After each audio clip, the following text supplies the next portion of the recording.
everyone, and welcome back to Random Alien Brain Dropping. Tonight's guest is author, researcher, Ann Druffel. Ann Druffel is somebody that I think everybody in this field probably already knows about, but if you don't, her works are amazing. I am reading one of her books, and the reason why I chose this was the topic. The topic being alien abduction and how to defend yourself. Now, I think that's something that we all would like to hear more about, being as most of us don't feel that this is an option. But according to Ann, that's not the case. So, Ann, welcome to the show. How are you this evening? Thank you. I'm just fine. Thank you.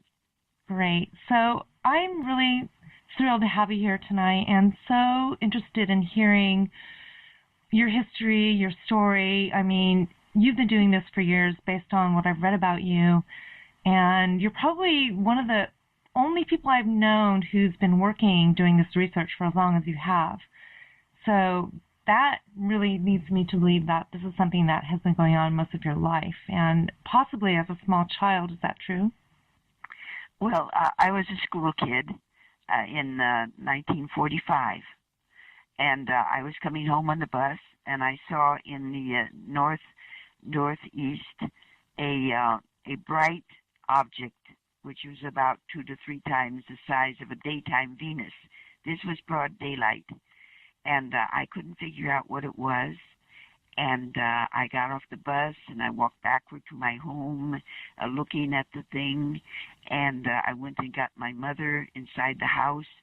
She came out and looked at it, and she couldn't figure out what it was because it was so bright, yellow-white, bright and cohesive, you see. And like daytime Venus is like a star, you know, it sparkles around, but this did not sparkle. And my mother was cooking dinner, and she said, well, it may be associated with balloon defenses, because we lived in Long Beach, California, and this was still during World War II. We were still fighting with the Japanese, you see.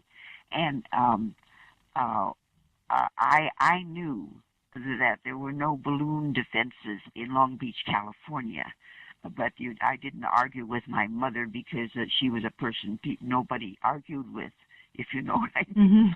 Mm-hmm. Of course. I was very shy at that time. Very shy. And so she went in, and I continued to watch the thing for an hour and a half. And it moved very slowly toward the northwest. It was about 60 degrees high off of the horizon. And then suddenly it began to set off what I call parts of itself, tiny, tiny little objects that caught the daylight, the sun, you know, that was still in the west. It was still broad daylight, and they wouldn't fall down to earth as if this was a balloon breaking up. They took varying paths away from the object, 16 to 20 of them, and I was so amazed and frightened. I was frightened. I ran into the house and said, Mama, come out and see this thing.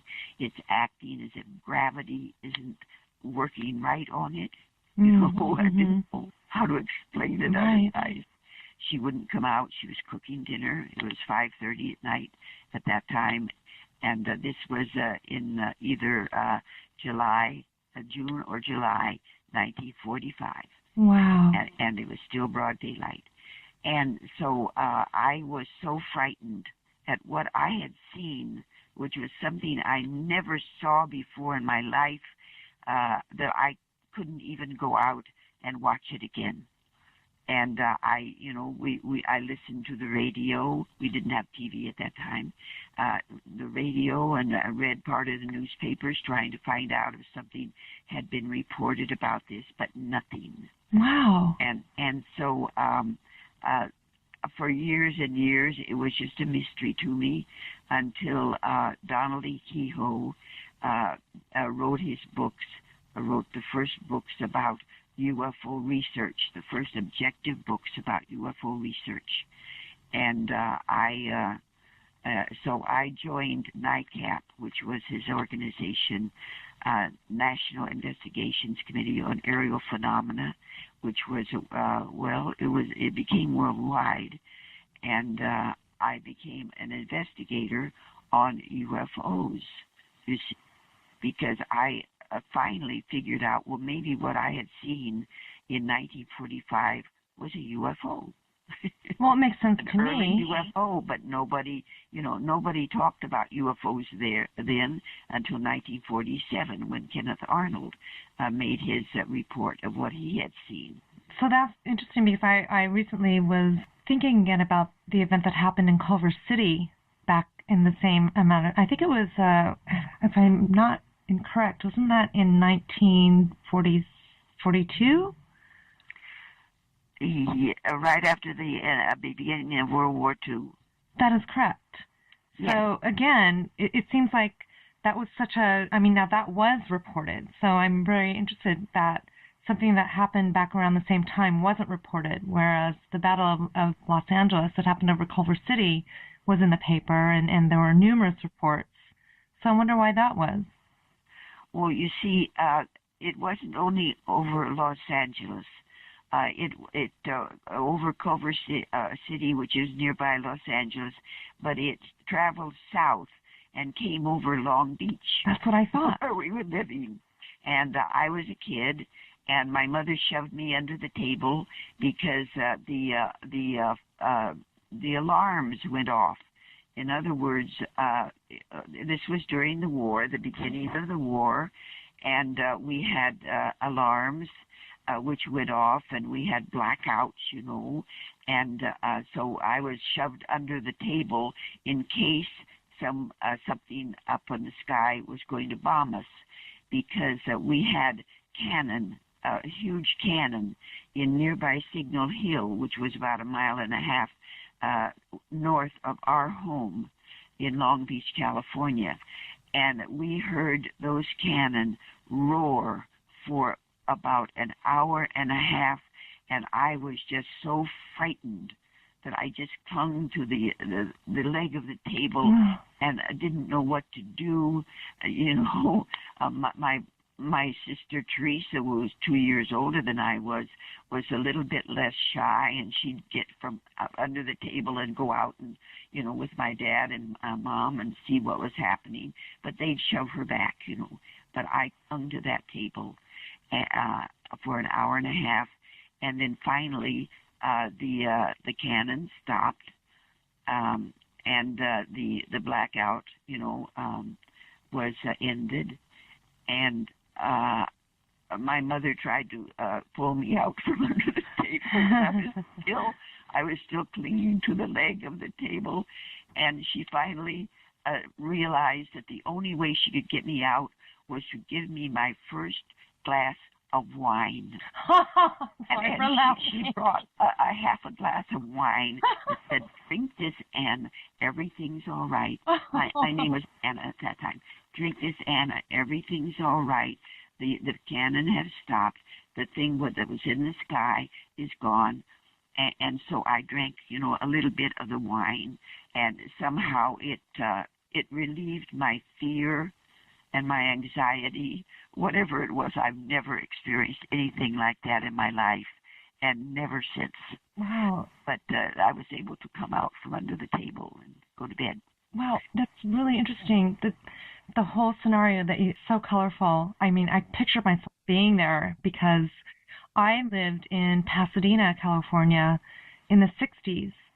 Mm-hmm. And we'll get to your other book, the Tujunga Canyon incidents, or contacts, I'm sorry. But when I lived in Pasadena, we had those sirens.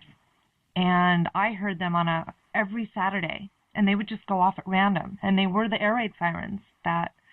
Yes, I think that you're describing as well as alarm. Yes, they were the air raid sirens. Right. In other words, put out all your lights, everybody.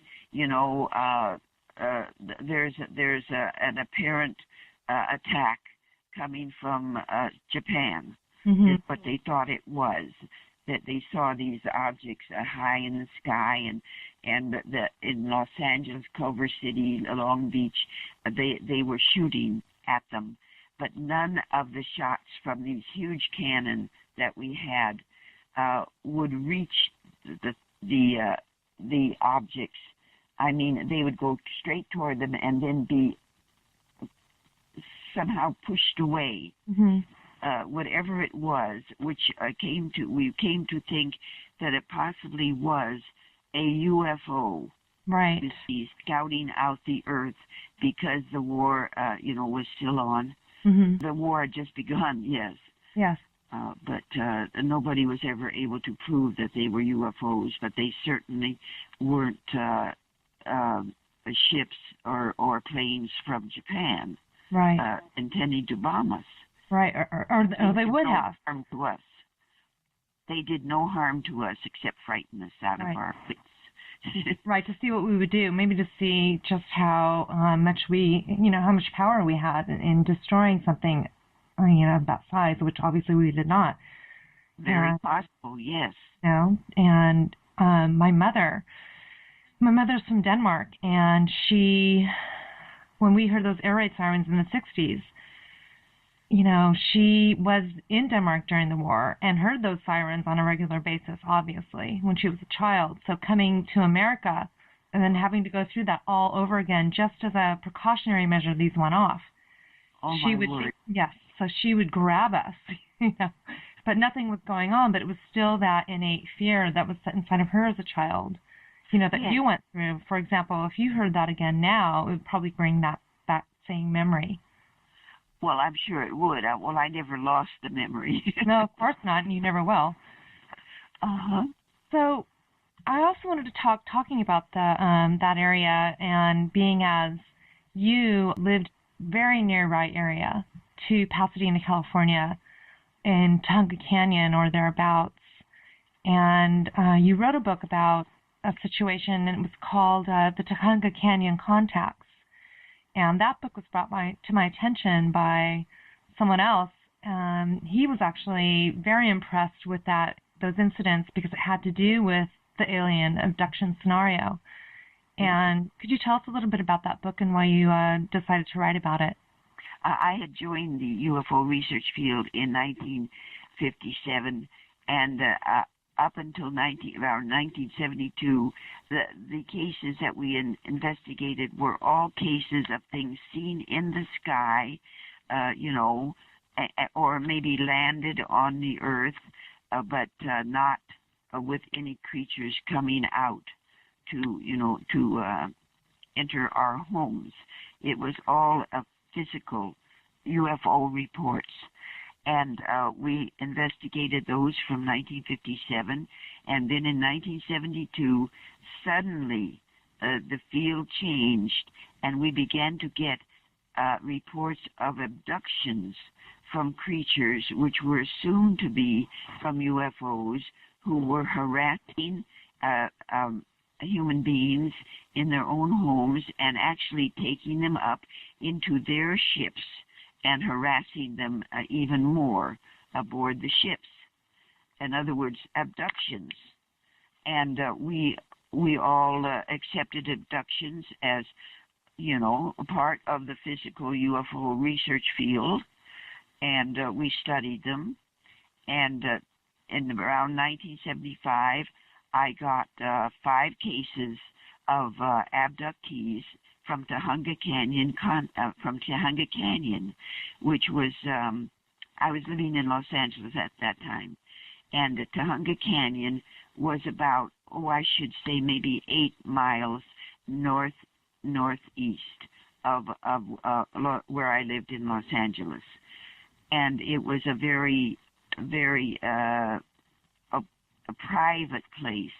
In other words, people lived in little cabins, Mm-hmm. There were no cities there. Tujunga, of course, was a city, but above, in Tujunga Canyon, people lived in little cabins, little houses, all by themselves, knew their neighbors, but they lived by themselves. They were an unusual type of person that liked privacy, you see, not to live in the middle of a city.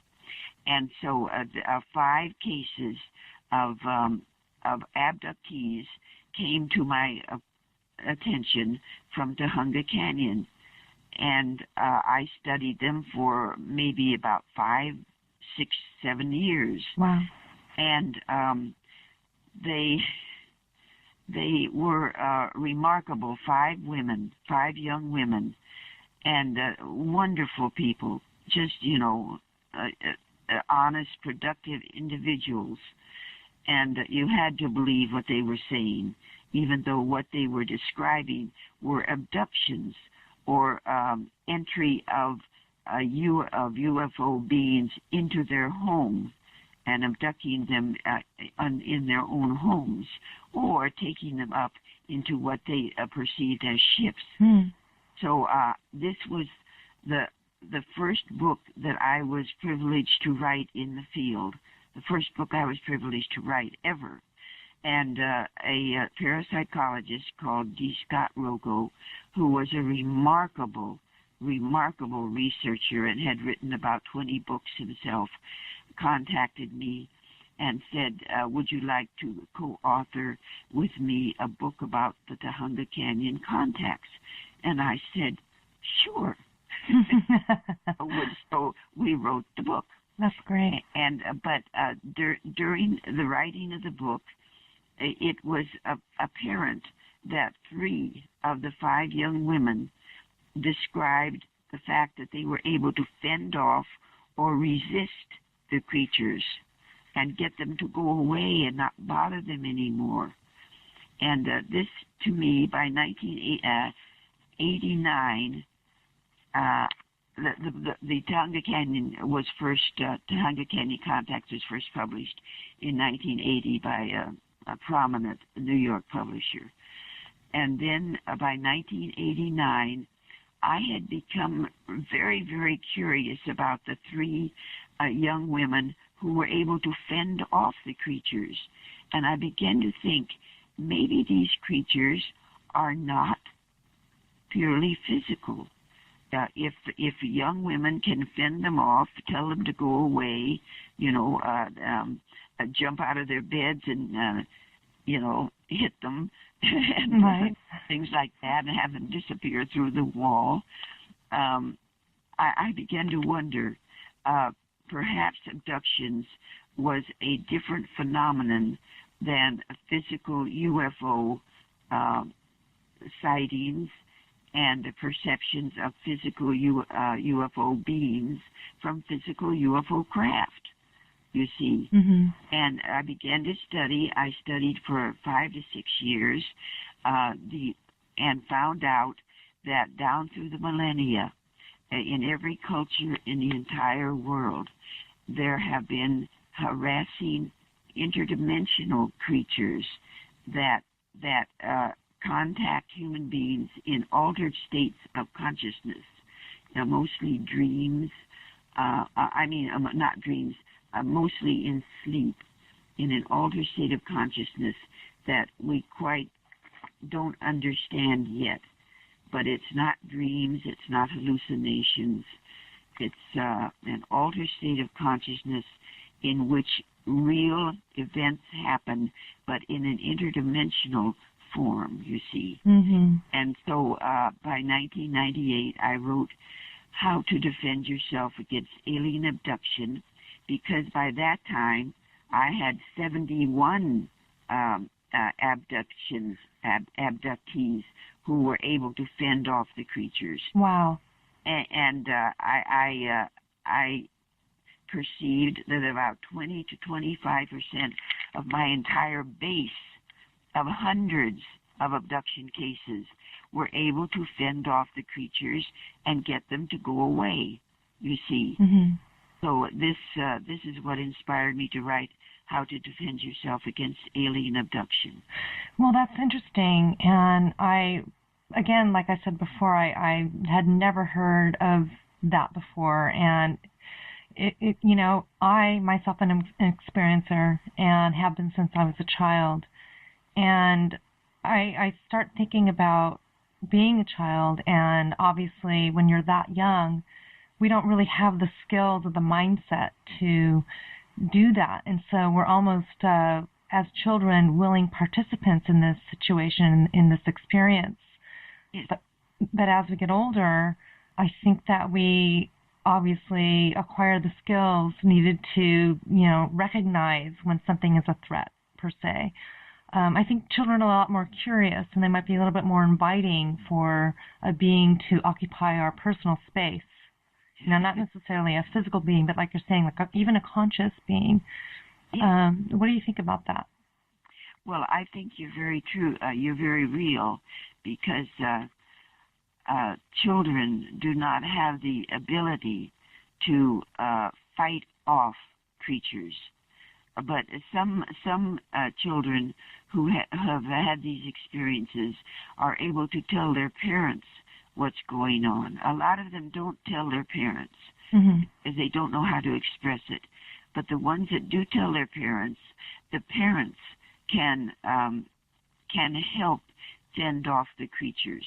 There's some cases in my book, How to Defend Yourself Against Alien Abduction, in which parents have helped children fend the creatures off. Well, that would be really great if the parents would believe the child. I was not actually able to have, such a positive response to my situations, because my parents thought I was just dreaming, or that I was imagining things, and so they didn't have the skills or the education about these things to properly assess the situation that would be able to help me in a way where I could fend them off as a child, or even be involved in the whole act doing so. So it's great now. Most children who have experiences like that do not have the parents who believe that something real is going on, and who help them.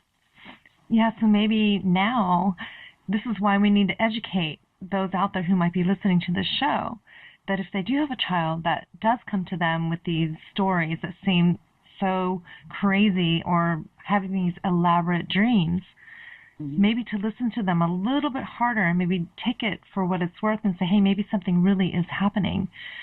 Children talk about ghosts, they talk about having imaginary playmates, and a lot of times I've found that parents just brush it off as nonsense or what have you. Mine did, and so I just lived with it and lived in fear my whole childhood. And not until when I was a lot older did I realize that, okay, these things are real, and those things that did happen to me were real. They weren't my imagination. They weren't dreams. And I'm sorry? I say they are not dreams. I know that now. Or imagination. That they are real in an altered state of consciousness. Right. So then I was reading the book, How to Defend Yourself Against Alien Abduction, which is amazing. And I wish I had read it sooner, obviously. But I was reading about one of the gals, her experience, where she was saying that she became a lot more self-confident in her own personal life about just who she was as a person. And she almost felt that her self-confidence was actually one thing that helped her fend off these intruders. Yes, and an abductee who can fend off these creatures has to be a strong-minded individual, confident of their own rights to privacy. In other words, the creature that they see has no right to be offending them or contacting them if they don't want them. And strong-minded, self-confident individuals are the ones that are able to resist and fend off the creatures. There are other abductees who unfortunately are not strong-minded enough, and some try but can't do it. Others think, well, there's nothing I can do. This is an alien coming from an alien craft. Right. What can I do, Right. But one thing that I thought was interesting is that she also said that she felt the texture of the creature on her fingertips as satiny. And so that whole sensation of actually having a feeling of something that was tangible So it makes it kind of hard to discern what's real and what's really a dream when you actually are feeling the texture of something so real. Like it's not a dream; it's more like a reality. So I can see where it might be hard to discern between the conscious energy being that might be coming to you or a physical entity per se. Yes, if you can feel the temperature of one of these creatures coming into your room, or when if you're aboard the ship with them, you can feel them. That is part of an interdimensional event where you can actually detect them as physical in an interdimensional field. You see. Mm-hmm. That's interesting. But I also wanted to touch base with you in regards to Dr. James McDonald, and you did write a book about him called Firestorm, and I thought it sounded like a really, really great story to share with our listeners. So could you tell us a little bit about him and how you became involved in that project? Oh, well, the book, there are many books that are called Firestorm, but mine is Firestorm, Dr. James E. McDonald's Fight for UFO Science, you see. And just so they know the whole title of it. And he was the most influential scientist who ever entered publicly the UFO research field. He entered into it, well, it was by 1966. But before that, he had become interested in UFO sightings around the city of Tucson. And he was a professional, as a scientist. He was a climatologist and a meteorologist. And he had helped establish the Institute of Atmospheric Physics on the campus of the University of Tucson. So he was a well-known, reputable, well-known scientist all over the world. And he had written wonderful papers about climatology and meteorology, even back in the 1950s. So he entered the public UFO research field in 1966 when I was a member of the National Investigations Committee on Aerial Phenomena, which was NICAP. Mm-hmm. You see, that was prior to MUFON and UFOs. And it was directed by Dr. Donald E. Kehoe. And he figured that NICAP was the most objective private UFO research organization that existed. And so he joined us, you see, as a member. And as a member of the board and everything. And he would go into different countries on parts of his own work in climatology and meteorology. And whenever he was in California, he would on his own time, he would come and meet with our NICAP subcommittee in Los Angeles. You see, mm-hmm. There were about 12 of us.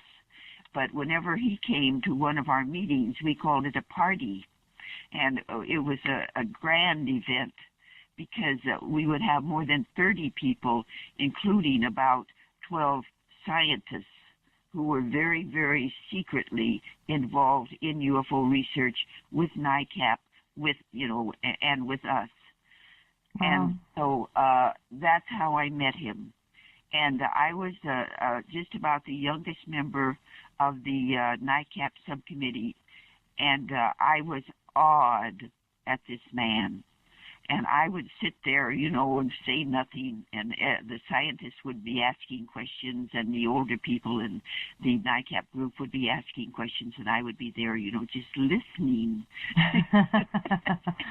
But he did assist me in a couple of cases that I was working on. I finally lost part of my shyness during the 5 years that he was with us. And he helped me with the Yorba Linda a photograph and a couple of other cases that I was working on, for the subcommittee, because I was an active investigator for the subcommittee. Wow. So he basically would look at the photographs and analyze them for you and tell you what he thought about their authenticity? Well, no, he had no way of analyzing photographs. Oh, okay. But he would just give his opinion, as to what was about the cases that I was working on. But he did actively investigate the Heflin photos, which were taken on the beginning of August 1965 by a very reputable man called Rex Heflin. I suppose that you know about the Heflin photos. And there were 4 of them, and taken within about 2 minutes. And he was just intrigued with the Heflin photos. But and he thought that the first 3 photos were most probably evidential of what we call UFOs, that they were unidentified objects. But the 4th photo puzzled him, and because it involved clouds that were not seen in the first 3 photos, you see. He thought, well, maybe the 4th photo was taken at another time. And did Rex Heflin say, well, he took that at the same time? But he did accept the first 3 Heflin photos as most probably genuine. And he was the first scientist, a most reputable scientist, who accepted the Heflin photos. And this was very influential for us. Wow. And of course, years later, about 3 decades later, we did solve the problem of why there were clouds visible in the 4th photo that weren't visible in the first 3. I mean, I don't know if you want me to go into that. I would love to hear what you think about that. Oh, well, the first 3 photos were taken by Rex Heflin, who was a traffic engineer on the highways, the freeways of Orange County, which is south of Los Angeles County, you see, in California. Mm-hmm. And it was broad daylight, and he was sitting in his car, ready to take a picture of a roadside sign that was being hidden by branches, you see, because he wanted someone to come out and cut the branches so that this roadside sign, I think it was a stop sign, would be visible to people using that road. And all of a sudden, this object flew over his truck, and he was in the truck ready to take the photo of this roadside sign. And instead, he snapped a picture through the passenger side window of the object, and it was a most fantastic thing. It was a classic disc with a black circle around the edge of it, and it had a dome and some sort of things coming from the bottom, as part of the disc. And he was astounded. And as it went further to the northeast, he snapped 2 more pictures in just a matter of seconds, as it just flipped off. But both of those pictures show details of the disc. And then it showed, the 3rd picture showed it sort of a black cloud coming off the object as it disappeared into the northeast. Wow. And so the cloud remained in the sky, perfectly, it wasn't just being blown about by the wind. It was cohesive. It was a cohesive cloud, a black ring of smoke. Wow. And so he traveled in his truck about 1.5 miles north up the freeway, or up the highway at that time. The freeway was not there. And he got out of his truck and took the 4th photo of the ring still in the sky. And it was a cloudy day that day. But because the first three pictures were taken from inside his truck, the camera he used was a phenomenal thing. That's the way that highway engineers would have the most fantastic cameras that were available at that time. Mm-hmm. And it did not show the clouds. because I can't think of what, precisely why the pictures didn't see the clouds that were visible to him in the sky.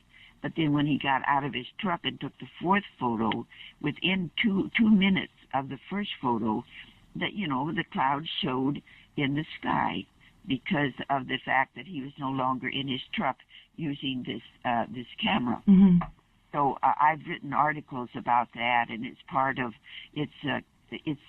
one of the chapters of Firestorm, Dr. James E. McDonald's Fight for UFO Science, and is that the Heflin photos have been studied and restudied and are still being studied by a prominent scientist. Wow. All these years later, wow. There's a university nearby. I don't want to use his name. And it's still being studied, and they are considered probably the most genuine photos of an unidentified craft. Now, do you have those photos on your website? Oh, yes. Oh, great. I'm sure they are. Are they? I'm not quite sure, but I will check it out. And for those of you out there who would like to look at Ann's website, just go to anndruffel.com. That's ANNDRUFFEL.com. And she's got plenty of articles, and especially with this extensive article with James McDonald. So in that section, you might actually be able to find those photographs. Well, in an article that was written and published in a scientifically refereed journal by two scientists and myself, the photos are in there, and it's in the part of my article section about UFO photos, and it says Heflin. Perfect. And it's from a journal of I can't remember the name of the journal. But anyway, it was a scientifically refereed journal that was in, and they can see the pictures and the most recent, up to about 6 years ago, the most recent studies that were made of them, and they're still being studied by one of the scientists who wrote that article with me. Well, it was called a paper. Okay. Who wrote that paper with me. Right. So then after you joined forces with James on a couple of projects, what happened after that? I mean, obviously he was still in Arizona, and he started speaking about these things publicly then, is that correct? Well, you see, that was only one of the UFO sightings that he was interested in. He went into Australia, he went into France, he went into Britain, and wherever he went, he would contact the groups of NICAP subcommittees in that area, or the other objective groups of UFO private UFO researchers. And he was the first scientist to bring out the idea of UFOs in public to the scientific community. And he advised the scientific community that UFOs were a serious phenomenon that was being badly neglected by the scientific community. And he was giving hundreds of talks to scientific conferences, symposia, and other scientific groups, and they were listening to him. And scientists were beginning to study UFOs on their own, you see. Mm-hmm. But then, in 1971, McDonald was found dead in the desert outside Tucson, UFO, shot to death. What? And we were just absolutely, I can't describe how we felt, the loss of McDonald in that way. And from things that he had told us and things we knew that the government might be scouting him out, or parts of the government scouting him out, seeing what he was learning about UFOs that they didn't want him to know, you see. but he was very, very close to getting the answer. And this is what he told Dr. Robert Wood, who's well known in the field, 2 weeks before he was found dead in the desert, that he said, "Bob, I'm close to getting the answer, and I will let you know in a few weeks." And so he had colleagues in the military and the government fields, you see, who would give him information privately, so that he would not use their name, but get information where he could scout out more information about what the government might know about UFOs. And so most of the government of the UFO research field at that time, the private UFO research field, felt that the government might have had something to do with his death. Well, it really sounds like it, doesn't it? I mean, it did to us. But according to his wife and his colleagues at the University of Tucson, that I took 5-6 years writing and interviewing people, and finally had the book published.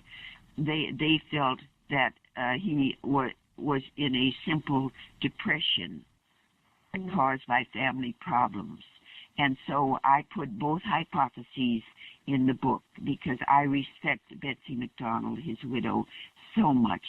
She's so wonderful. She helped me write that book. So do you feel, I mean, I'm getting a sense now of there is such a huge sense of responsibility when it comes to doing this research in so many ways, because there's so much pressure in, especially with somebody of his stature and the title that he held, and being viewed by his peers as maybe not being altogether there. Obviously, when you're dealing with something that's part of this phenomenon, we get a lot of stares, and I'm sure you've had your... Just the last few months of his life, where he did show some signs of depression, but he came, he'd come out of it. But that he wasn't depressed all his time, no. Right. No, just the last about 2 months. Well, like I said, the stress involved in carrying, it's almost like you carry the weight of knowing the bigger picture, or knowing that there's more than this, and the frustration of being able to present it properly, that it's accepted as a reality. And that's as frustrating as anything right there. But then again, professionally, we have seen this time and time again with other researchers, where it might cause them to lose their jobs, cause them to go into a depression, drug, alcohol abuse, what have you, hardship at home. I can see, I look at other people who have had untimely deaths. And you do tend to wonder a little bit about, if there was something else involved with them leaving a little bit too early. Well, we know a lot about what was happening with Jim, because he would tell us what was happening to him. And he was being followed by cars without license plates all over Tucson. And these cars had stabilizing bars in the back of them, which meant that they were law enforcement cars of some kind. But without license plates, he never knew who was in them, but they would follow him all around Tucson, and even sit in front of his house, you see. And at that time, the CIA had developed technology. I can't remember the exact name, but it was something like MK Ultra. Technology where they could, from afar, hypnotize a person and send them into depression, or do other things with their minds that the person would not be aware of, you see. And we know about this. We know about the cars that followed him. And other things were happening to him, too. That's all in the book. Yeah, I've heard a lot about that, about the things that the military might be involved in, and at this point, I'm having to say that I believe that it is a reality as far as mind control and being able to do remote viewing and things as such that do interfere with people who are onto something per se. And as skeptical as it we might be about a lot of things, I think that we need to be a little bit more open about the possibilities of the things that we don't really, quote unquote, have all the answers to, but that are there. Yes, well, the entire hypothesis of the fact that he was might have been brought into depression is in the book. Wow, it sounds quite fascinating. So then, after he passed away, obviously kept in touch with his widow. So whatever happened with all of his works? Oh yes, whenever he would give a talk, these hundreds of talks that he gave before scientific conferences and symposia, he would send around an entire paper of the entire talk to all of the members of the UFO research field, you see. So we have all of those, and they were all in his archives, of course. Mm-hmm. He had all of his books, all of the other articles that he wrote about UFOs, and it was all of these things were kept in the family home, in the McDonald home in Tucson, Arizona, in what they called the UFO room. And they sat there from 1971, when he died, until I began to research this out to write the book. This was in the early 90s. I first began this, and I had met Betsy McDonald, his widow, before, but she was so gracious, and she let me use the UFO room to get information about the book, to put in the book. And then she said, I asked her if she was interested in having these archives of James McDonald's UFO work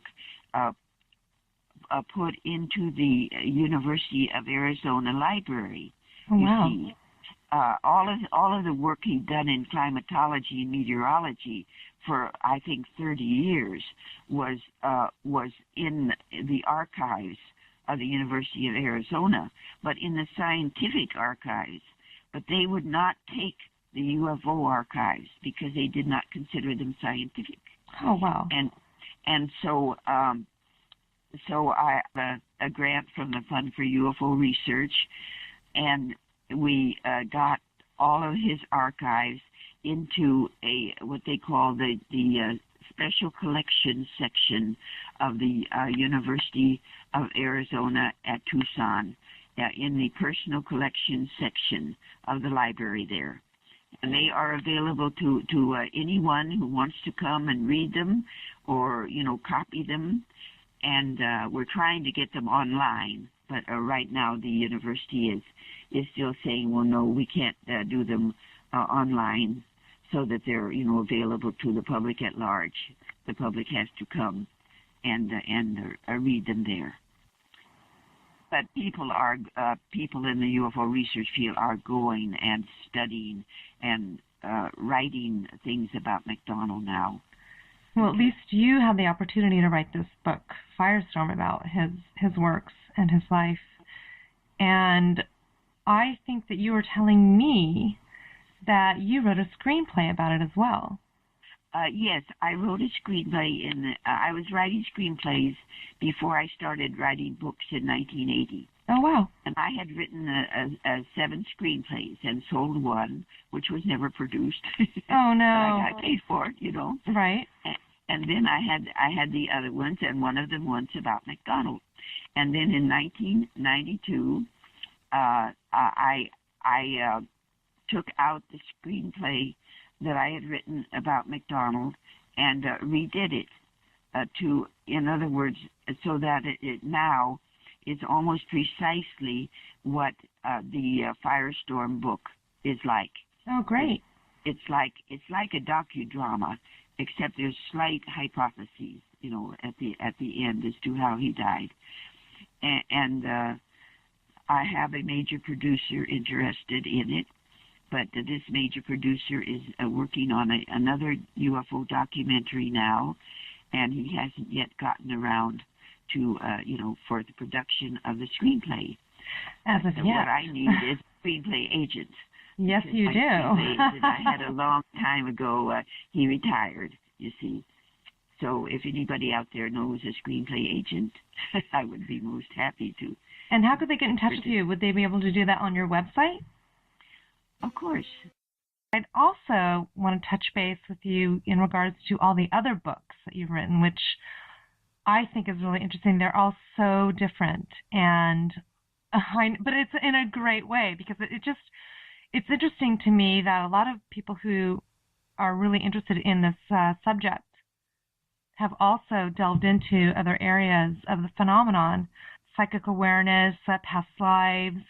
So what was the first book that you wrote? It was it's called The Hunga Canyon Contacts, and it's just been republished for the third time, finally, a couple of years ago. I had, when I first entered the UFO research field in 1957, all of the cases we got, from the public were things that were seen in the sky, or maybe hovered around a house, or maybe were seen landed afar, you see. And there was almost no mention of the occupants. But in 1972, the UFO research field suddenly began to change, and we began to receive dozens and dozens of cases of so-called abductions. And we wondered about this. We were all scientifically oriented investigators, and some of us were scientists too. Not me, but I'm scientifically oriented.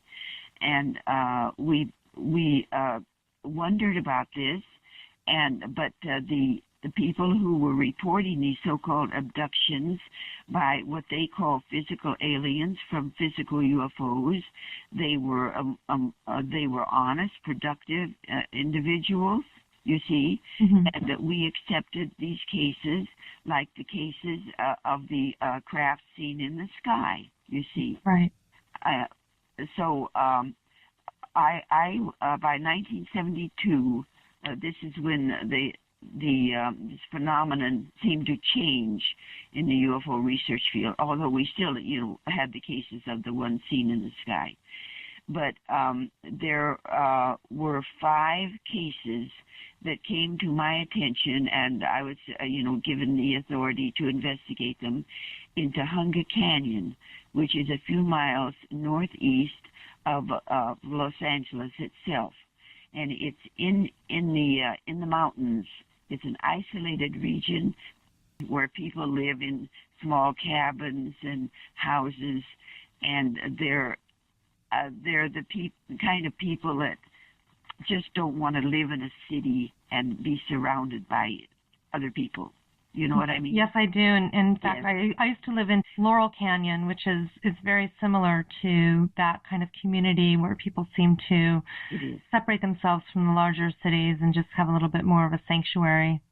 Yes, that's a good way of expressing it. Thank you. No problem. So then when you were studying... So I was given these cases to investigate, and I found out that the 5 young women, all young women who were reporting these so-called abduction experiences were they knew each other, or they would live together maybe, or just apart, and then another one would come with them, and there would be another type of abduction experience.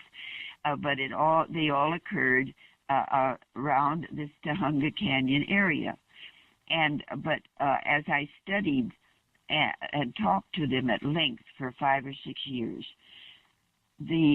I learned that of the 5 young women who had described these abduction experiences, 3 of them reported being able to fend off or resist the creatures and get them to go away, you see. And this was most curious to me, and I wrote several articles in UFO journals about these 5 young women. And then a wonderful parapsychologist called D. Scott Rogo became very interested in these articles I was writing, and he approached me. He had written about 20 books himself at that time. Wow. I had written none. He approached me, and he said, would you care to write a book with me about the Tujunga Canyon contacts? And I said, yes. Of course you did. Yes. And so it took us about 5 years to write it. And we wrote separate chapters. My chapters were the ones about the 5 abduction experiences, or 5 abductees. His were it was about the parapsychological implications that he saw in their experiences. Wow. Could we talk about that for a second, Ann? Because I've never really heard of anybody actually specifically writing about that aspect of the experience from a parapsychological viewpoint. So is there any way you could maybe just give us a little hint of what he thought about that? His writing was so scientific and so hard for me to understand that to this day I have not really absorbed all in his chapters. But essentially, he had an idea that the creatures that were being seen by humans might be interdimensional. They did not appear to him to be physical aliens. Right. This was his theory. Right.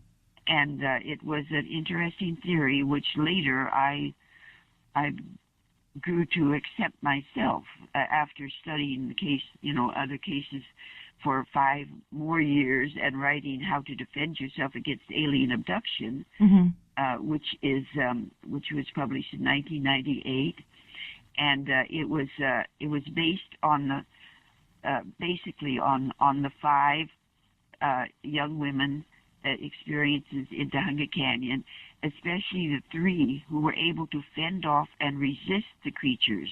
And so I studied about 70 abductees who told me that they were able to fend them off too, and we got a list of 9 resistance techniques which seemed to help people who were strong-minded and who had a strong sense of their own right to privacy. Right. In other words, no creature has a right to come into my bedroom or into my car and do things to me, right. That they didn't want done. And so I studied this, and I learned that down through the millennia, in every culture in the entire country and entire world, major and minor cultures, there have been harassing creatures who behave like what we call abductors from physical aliens, from physical craft. Right. But these other cultures recognized that these were not appearing to them in space-time, in physical space-time, but were appearing to them in an altered state of consciousness, in what we now call another dimension. Right. Of course, there are other dimensions around our world, you see. Oh, definitely there are. And space-time. Yes, I've actually been speaking with somebody about this quite recently, because it seems that, I don't know if you've experienced this ever in your life, but a friend of mine and myself and my boyfriend actually have recently been experiencing what's called a time slip. And almost as if the thing that you already are thinking about at present is happening a little bit later, or you see something that happens and then it happens in real time. But you think it in your mind first, and then all of a sudden it happens. Or you read something, and then a week later, it actually shows up in the paper, something like that. And so for me, I'm thinking, so it's seeming that there is some sort of a time dimensional, maybe an overlap happening, or maybe we're just becoming more and more aware of it, the more conscious we become that they can be a reality. I believe it might have taken Americans a couple of centuries to accept this. Yes. Other cultures all over the world, accepted the fact that there were other dimensions other than what we call our physical space-time. But it took Americans a little while. And my hypothesis in the book is that these creatures, they are shape-shifting. They have the ability to shape-shift into various forms, wear different clothing according to the culture, of the people that they are attacking. And my hypothesis is that it might have taken this type of creature a little while to figure out how to frighten Americans. And that they finally got to the fact, well, if we appear as technologically superior aliens from physical UFOs, this will frighten Americans. That's really interesting because it does. And that brings up a really good point, because what in America itself, what is the one thing that our government fears, and that is losing control, losing power. So if there's something bigger than us, now they're not going to think about something bigger in a conscious way. They're going to think about something that's, a material, tangible thing that would create fear. And that would be in something that's technologically more advanced than us. I think that's the number one thing that we would fear as a populace here in the States. Because once something is bigger than our own government, per se, technologically, or bigger than our own Air Force, then there's that is one of the biggest fears, I think, physically, that we could actually think about consciously. Extremely well expressed. Don't you agree? I mean, I'm thinking that makes a lot of sense. Well, I'm just saying, in Reader's Digest version of what you wrote, I'm assuming that's what you meant, but I'm guessing that maybe that is very true, because throughout time we've noticed in researching ancient cultures and their histories and what the things that they did fear, like you said before, they might be appearing in different manners that might manifest in a way that would frighten them for that specific time period, because obviously they couldn't rationalize what something in the sky would be, although we do see paintings from many cultures back hundreds of years ago where you will see something anomalous in the sky that appears to be a craft with an occupant in it. What do you make of that? I mean, do you think that maybe that's just their way of saying an angel in the sky, or do you think that maybe they did see something up there that was more advanced technologically than them? Well, as I studied the down through the millennia, the Muslim culture calls these creatures jinns, but they are an interdimensional form of creation that shares the world with us, you see. And according to the Quran, the angels were created first, the first order of creation.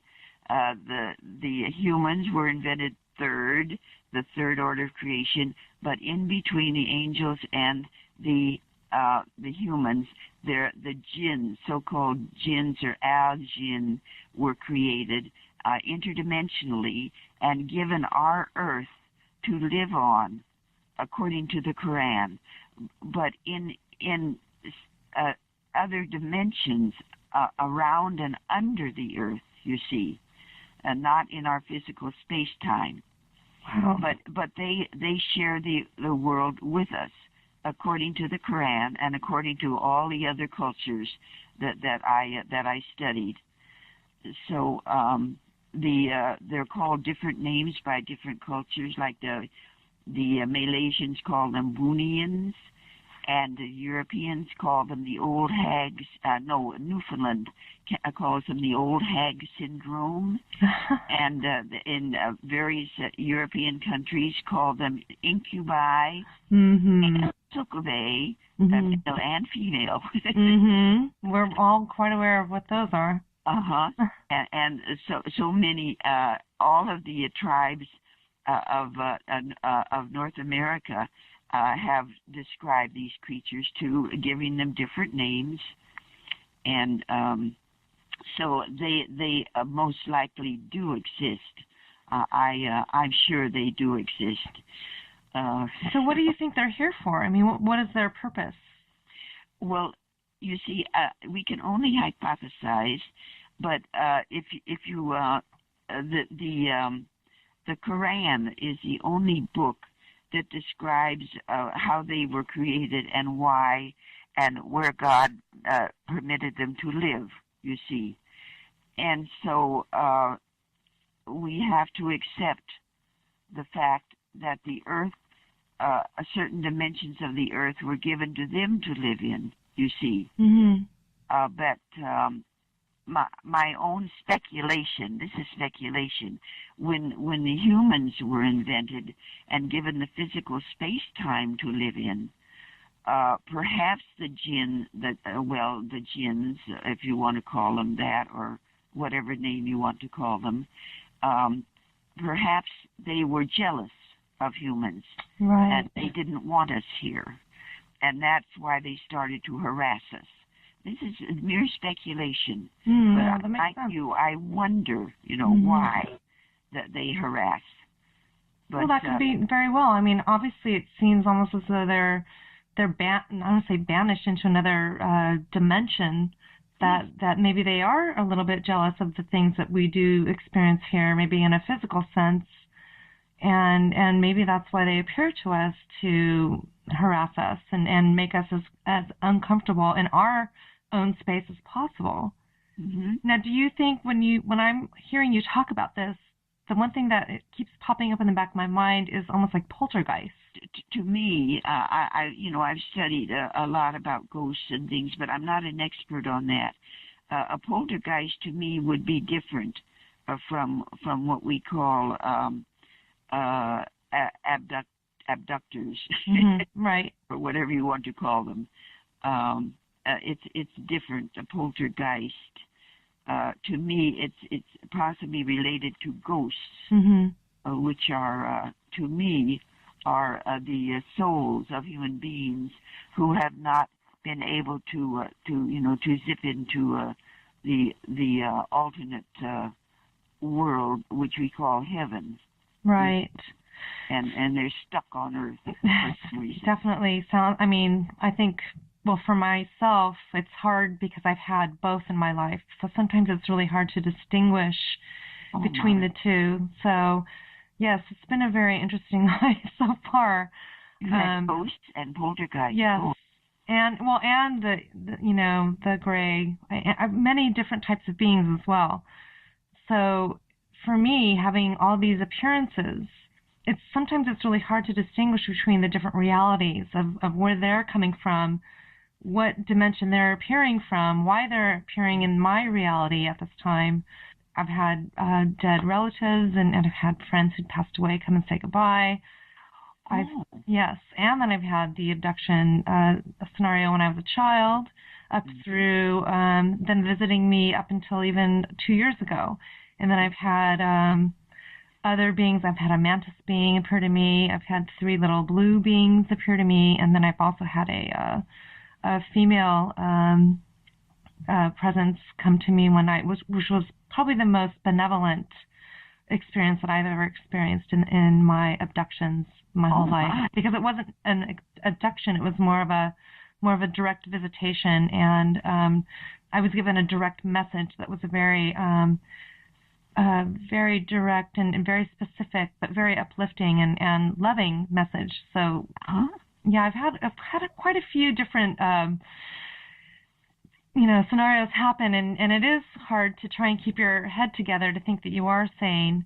But I think that a lot of us who are involved in this phenomenon, and like you've been involved as well, and you've seen things in your life that seemed quite different than the norm, you do sometimes question what is real. And I think that the more you open yourself up to the possibilities, the more you see, the more open you are the more of these different realities, such as synchronicities and psychic abilities and maybe even the time slips that I was mentioning before might be more apparent because you're more aware of your surroundings. Mm-hmm. Yes. Well, these appearances or events are so different from dreams. I mean, they're so real that you know that something did happen, although it probably wasn't in physical space-time, but in an alternate, in an altered consciousness, in another dimension. I've had 3 experiences now that that indicate that there are things that come from other dimensions. But I wanted to indicate that the Quran and all these other cultures say that the creatures, the harassing creatures, are the bad ones. That this form of creation are both good and bad. You see, and they're not all bad, and they're all capable of bad things, but a lot of them never do that. And these are called the bad. The Irish, they call them fairy folk or she. Sidhe is spelled in Irish. She. They're good and bad. You see. Right. Good fairies, bad fairies. Well, I think there's good and bad in everything, and if we have that here on this earth, obviously, why would it not be apparent in other dimensional beings as well? I mean, even with the abduction, the grays that appear mostly in the abduction scenario, I myself have had a visitation from both good and bad, and there are certain people who I've actually spoken with who are abductees who only believe one way or the other. They're either all, it's not like black and white. They're either all good or they're all bad. But I don't necessarily get that feeling at all. No, if they read, books down through the ages, even written by philosophers and priests as early as the 16th century, they would find that these creatures are good and bad. Wow. So then, speaking about your books and how they are so different, I'm going to name a couple of the other books. And I know that you wrote a book called The Psychic and the Detective. Yes. And that is interesting as well because that was co-written by Armand Marcotte. Is that correct? Armand Marcotte. Right. And is that based on a true story? Oh yes. You see, I got to know Armand Marcotte because I guess he had read some of my articles or something like that, or maybe the Tehunga Canyon Contacts book, and he contacted me, and he wanted to find a co-author because he was a very well-known, remarkable clairvoyant who was used even by police departments in the Southwest, in California, secretly, of course, and in the Midwest. And he was well known. He was so reliable, so wonderful man, and he wanted to write a book about some of his experiences he had with solving cases of police cases that had not been solved. They had contacted him and said, Armand, could you help us out with some information psychically that will help us solve this murder case, you see. Mm-hmm. And there are several cases that he had worked on in the psychic and the detective. And I told him, well, sure, I'll co-author the book with you. And so we wrote 3 books together before he, we had 2.5 done before he died in 1999. Oh, my goodness. Psychic and the Detective, and Past Lives, Future Growth, mm-hmm. and then Standing in God's Light in End Times. Wow, that sounds interesting. The latest that we wrote together, but I finished that one after he died. using the interviews that he had given me, 9 interviews he had given me for the book. We had finished 4 chapters of it before he died, and then I waited a few years, then all of a sudden I felt his presence, let's get it finished, Anne. That's awesome. Yes, so I finished the last 5 with him, feeling that he that it was his information from the interviews that he had given me. Wow, Anne. Well, we're going to have to wrap this up here. Unfortunately, we're running out of time. There's still so many questions I have for you, and so I hope that maybe someday we can carry on this conversation, and hopefully that will be when Firestorm is a huge, major motion picture on the screen.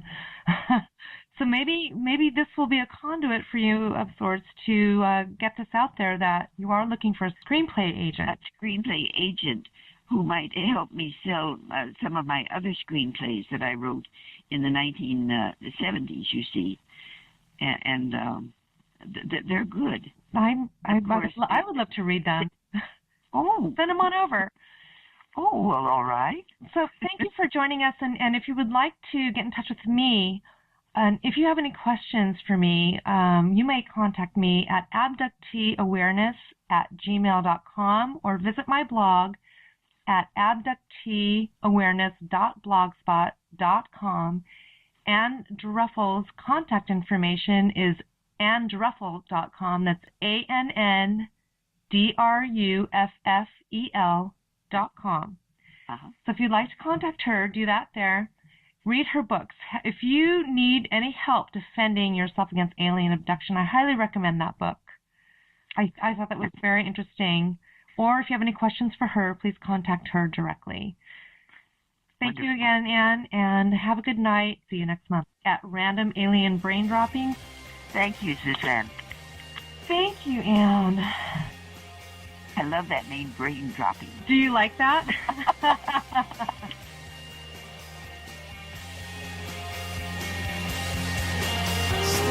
Anybody out there who is lost and hurt and lonely too? Are they bleeding on your colors into one? And if you come undone as if you'd been run through some catapult that fired you, you wonder if your chance will ever come, or if you're stuck in square